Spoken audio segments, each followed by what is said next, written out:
Declan Rice is the hero as Arsenal managed to survive Luton's scare. Is this finally Arsenal's year to win the title? Hey guys, welcome back to the channel. Welcome to another video.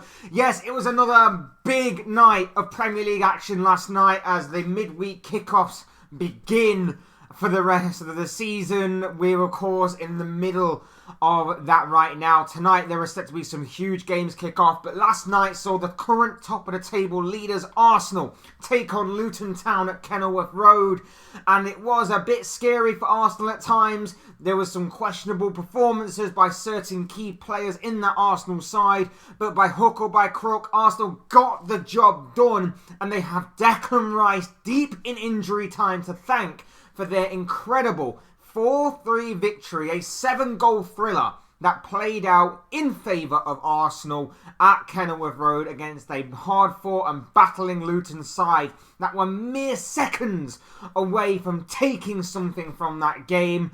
But step up the £105 million man Declan Rice to be the hero on the night and to once again come up clutch when it matters most to get Arsenal the 3 points that they need. They are now currently 5 points clear of Liverpool, who play Sheffield United tonight. They are currently 6 points clear of Manchester City, who have an enormous task ahead of them tonight when they take on Aston Villa with no Rodri and several other players that are missing through suspension and or injury.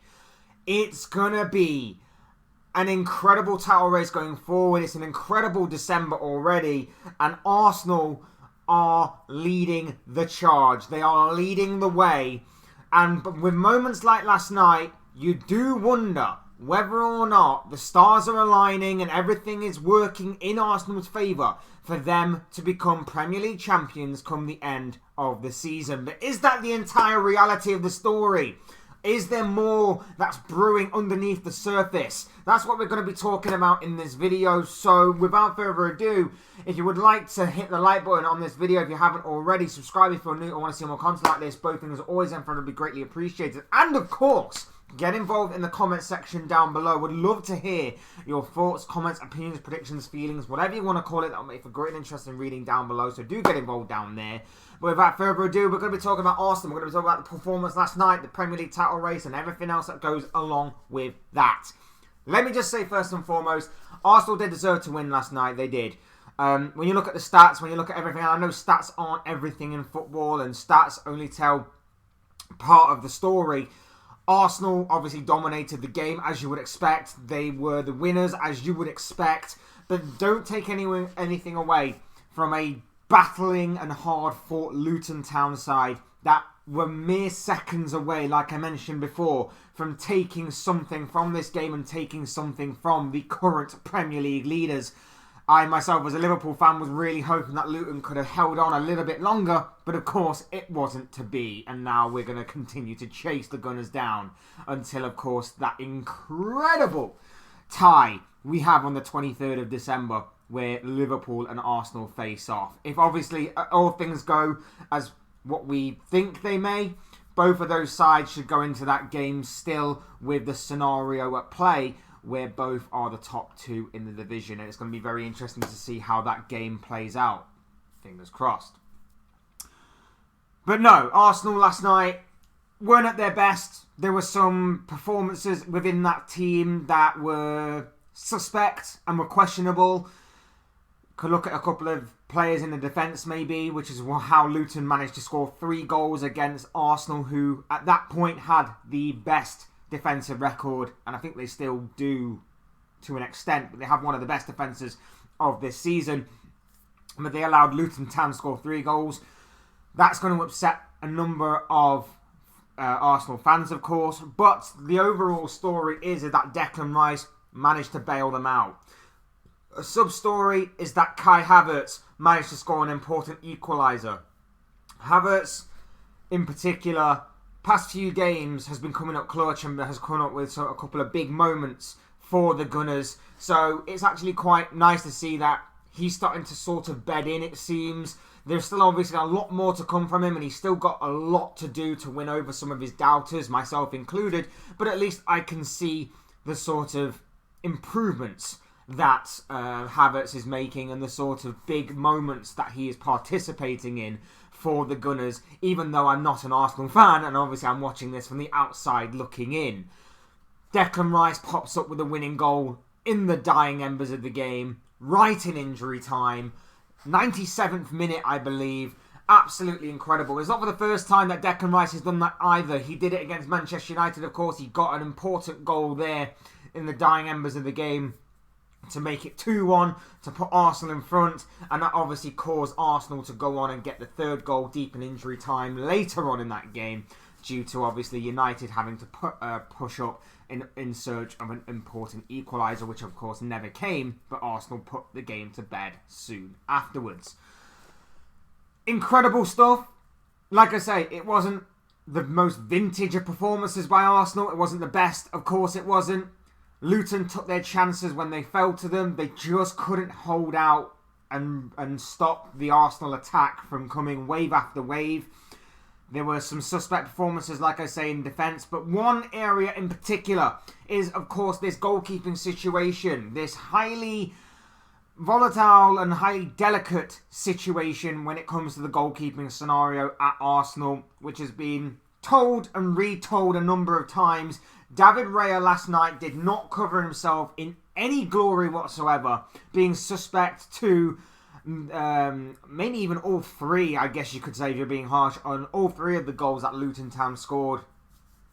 He did not cover himself in any glory whatsoever, and it only adds more fuel to the fire of this whole goalkeeping situation at Arsenal. We, of course, know the Aaron Ramsdale, David Raya situation. Which side are you on? Are you Team Raya or are you Team Ramsdale? We all know that kind of situation that is playing out at Arsenal right now. And last night's performance from David Raya wasn't exactly convincing. wasn't exactly convincing. But does Arteta stick with him, or does he drop him for Ramsdale? Arteta said on a number of occasions he's blessed to have two potentially first-choice goalkeepers. And yes, there is an element of truth to that.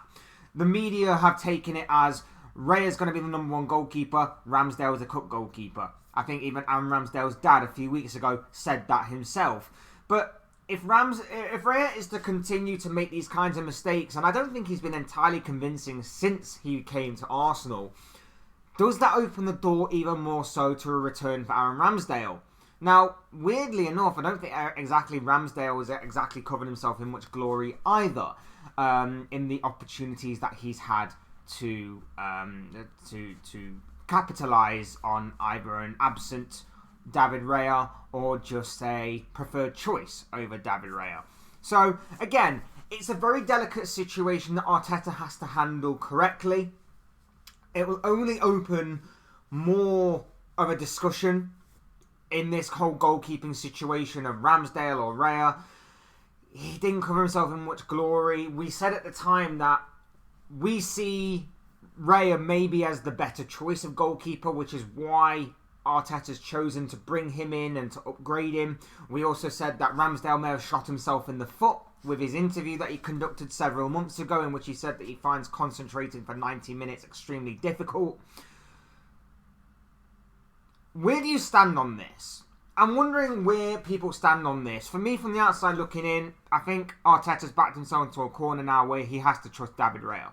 This could be a one-off incident, but as I said before, I don't think Raya has been that great since arriving at the club, and I don't exactly think he's been the most perfect choice of goalkeeper for Arsenal to have brought in. It's rocked the boat a little bit. Of course it has. The mainstream media have seen this as something that is not good, as something as almost terrible by Mikel Arteta, that he would even think about upgrading a position on the pitch, especially a goalkeeper who, there is a bit of bias behind it, because let's face it, he is English, so I reckon there is a bit of bias behind it, and I've said that time and time again as well. So I just wonder where people stand on that, and especially if performances like last night, we see goalkeepers have it all the time. Like, even the best in the world goalkeepers have had nightmarish performances. Alisson Becker only a couple of weeks ago against Manchester City, for example, and I think he's the best in the world, as do a lot of people. But David Raya last night didn't cover himself in much glory. It wasn't exactly the most convincing of performances by Raya whatsoever. It does open the discussion point for the media to have this discussion yet again of, are you Ramsdale, are you Raya, which one do you pick going forward?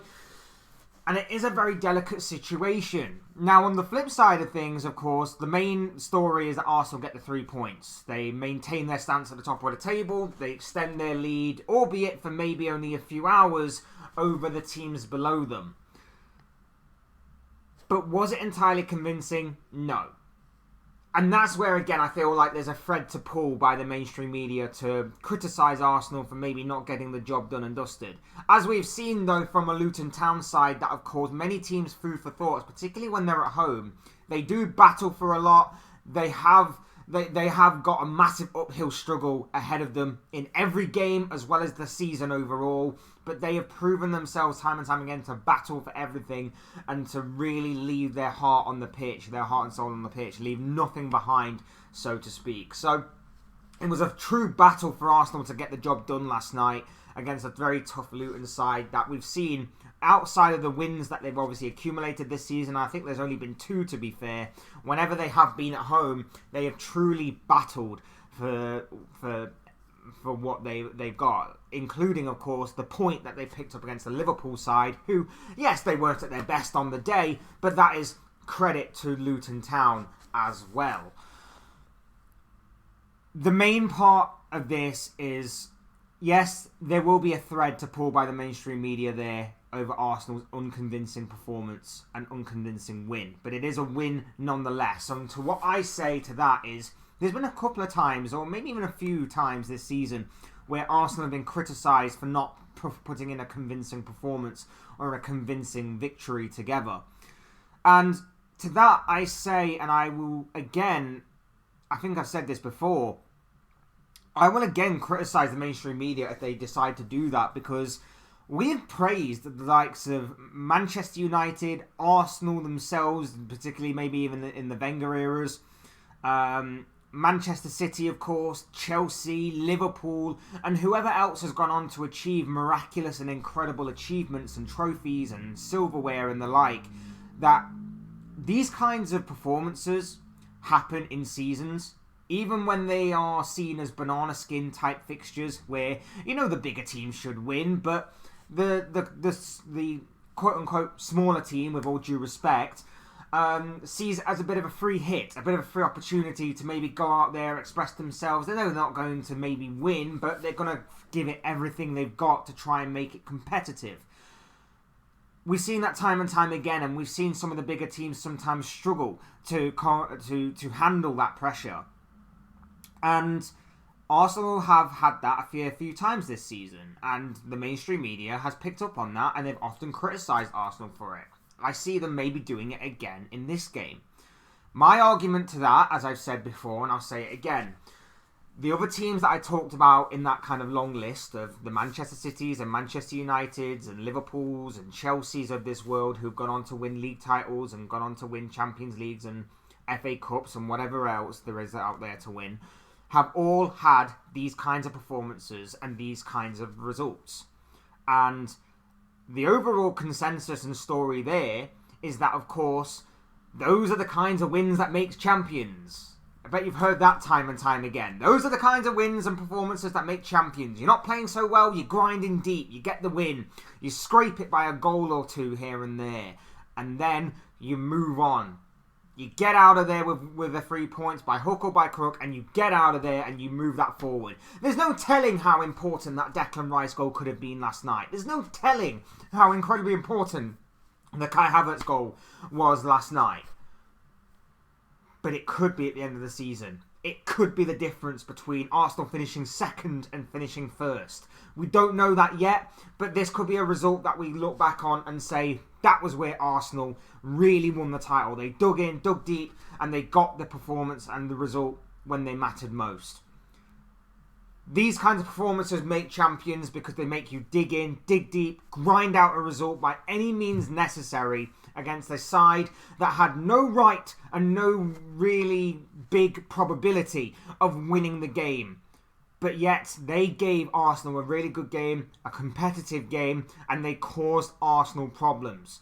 And yes, Arsenal were a big part of their own problems with poor performances in key areas that caused Luton Town to go on and score 3 goals. But Arsenal got the job done. And that only increases confidence, that not only increases mentality, but it also increases the probability of Arsenal putting on pressure on the teams below them. As I said at the top of the video, Liverpool go in tonight and face a Sheffield United side. Now, Liverpool should win that game, but there's always a chance that that could be a bit of a banana skin. We saw it a few weeks ago with Luton Town. Everyone said Liverpool should absolutely smash them. It was 1-1 in the final minutes of the game. That's how much things can change. And obviously, conveniently, Sheffield United are also going through a new manager. It's a new manager bounce for Sheffield United. What are the chances that Chris Wilder manages to put on an absolute masterclass against Jurgen Klopp that absolutely frustrates the Reds and gets them some sort of result in that game? Possible, because it is Liverpool. But even so, Liverpool should still win that game nonetheless. But obviously, stranger things have happened, and that's why we love the Premier League so much. Manchester City tonight go into a game against Aston Villa away from home. An Aston Villa side that have won 15 of their last 15 home games. They are unbeaten in 15 home games in all competitions. And they go into that game with a whole host of injuries and suspensions and a squad that, by Manchester City's account, and it's hard to feel sorry for them because they are Manchester City, is thinning out a little bit with the amount of injuries and suspensions that they have. It is really thinning out a bit. So there's a very big possibility that there could be another game in which City drop points in again tonight. It's very possible, and it's actually something I'm very tempted with to maybe put a little bit of a bet on. Arsenal won last night, and they may actually win this week overall. With that result comes increased pressure. We saw how the pressure wore on Arsenal across the whole of last season, and they crumbled towards the end. They've been there and done it. They've improved. They've reinforced their squad. Could this be the year that Arsenal win the title? It's entirely possible. And with these kinds of results and performances, it's only going to increase that probability. And I cannot wait to see how this season plays out. I'm still holding out fingers crossed for Liverpool. But Arsenal right now are looking frightening, terrifying, and we still haven't even seen them hit the likes and the levels of last season. I think this is a more measured and controlled chaos by Arsenal right now that I think is only going to be completely unleashed as we hit the run-in to the end of the season. I think, and if that does happen, it's an absolute masterclass from Arteta. It's beautifully played and orchestrated by that manager. And like I say, if this is just controlled chaos that we're seeing right now before it all gets completely unleashed, and we know that Arsenal can be absolutely terrifying when that chaos is unleashed, as seen through the large part of last season, Arsenal certainly have a chance. I still think there are questions to be asked, particularly the goalkeeping situation. I still think there are questions to be asked, particularly in terms of their attacking force. But Arsenal are slowly starting to click through the gears, in my opinion. It's slowly starting to click for them, and I'm going to be very interested to watch the Gunners unfold across this season. But that's just the thoughts, comments, opinions, predictions, feelings, whatever you want to call it, of this guy. I want to know what you guys think. What do you make of this Arsenal performance last night? What do you make of Arsenal as a whole? And how do you see Arsenal's title chances going forward as the season continues to unfold? Let me know in the comment section. I'd love to know your thoughts, comments, opinions, predictions, feelings, whatever you want to call it down below, because I'm sure it'll make for interesting and great reading. Otherwise, hit the like button on the way if you enjoyed the video. Subscribe if you're new and want to see more content like this. Both things always have to be greatly appreciated. And as always, thank you all so much for watching and listening. I've been Fletch. This has been another Fletch Talks video, and I'll see you all again soon in another video or live stream or whatever it may be. Cheers, guys. Thanks for stopping by. Take care. Have a good rest of your day.